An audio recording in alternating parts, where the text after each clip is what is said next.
Welcome to Walking the Earth. Today we are in the Theravada monastic section of the Lumbini Sacred Garden in Nepal, near the location where Siddhartha Gautama Shakyamuni the Buddha was born. This is a Cambodian Theravada temple, and you can see that it is has some influences, some continuity with the Thai expression of Theravada Buddhism due to the fact that while Cambodia, the Khmer people had ruled over the Thais for many hundreds of years and had a tremendous impact on Thai culture.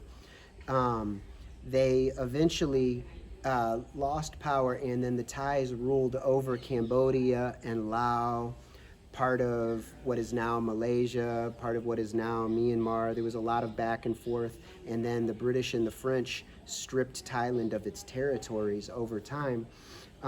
But Cambodia, the Khmer territories in Southeast Asia along the Mekong River, they had been Hindu and Mahayana Buddhist for many hundreds of years before they became Theravada. And it would be interesting to see the stylistic continuities within the region over time, as far as the use of colors, the use of murals, the continuity within statuary, the use of nagas within, like water deities, water serpent beings within the architectural motifs. And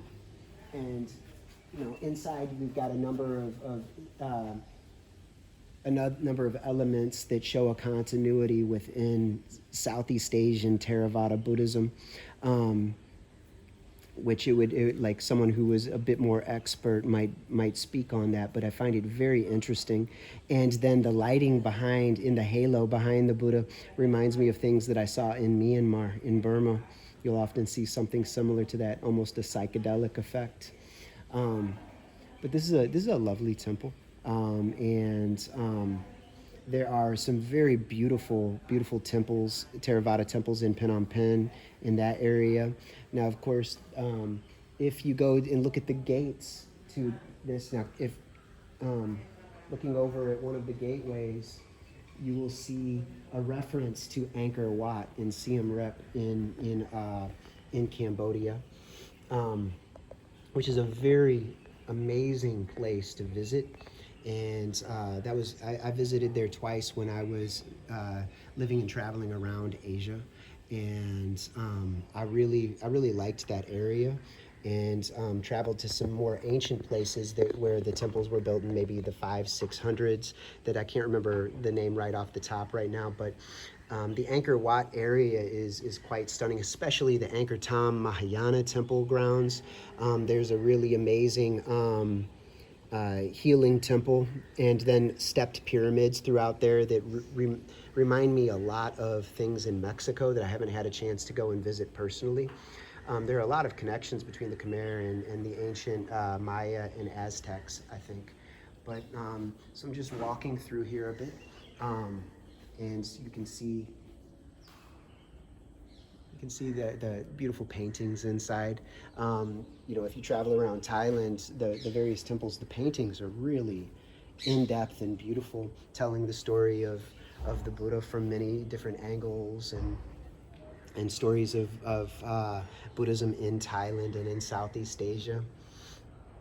So this is a quite interesting place. And one of the things I appreciate about Lumbini is taking a tour of Asia and Asian architectural styles and of the various Buddhist traditions around Asia, past and present, at least referencing them, because the funding has not been, I think, what was intended or expected. So much work remains to be done. You can look around and see that much of this complex is incomplete and very much a work in progress.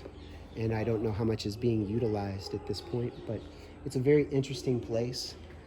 And you can see all the different, I think those are devas, more like angels within much of the Buddhist tradition.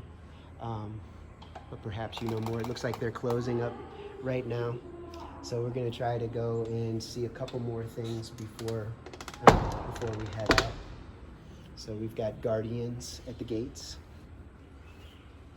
Okay, so And then, you know, this is the entrance. You can see the Angkor Wat reference. And you'll also see, if you travel around Thailand on the Khmer Temple Trail to go to, say, Phnom Rong and Pi Mai, you will see the continuity. You'll see how the Khmer Empire was spread throughout Southeast Asia and had tremendous influence. Like, they were building roads, they were building hospitals, they were building fortifications. It was a very interesting empire. It was in connection with many empires around Southeast and South Asia and East Asia.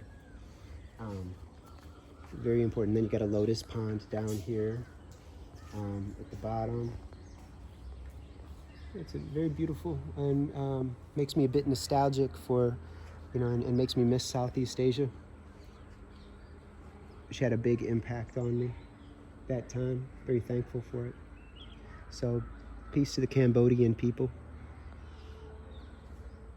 Well, the Cambodians have been through so much in the 20th century, as have so many people around the world. May we find solutions and heal our hearts and heal our bodies and heal our lands. So go ahead and draw this one to a close. But everyone, be happy. May we heal our hearts. May we heal our bodies. May we heal our families, our communities, and our lands. And may we be whole.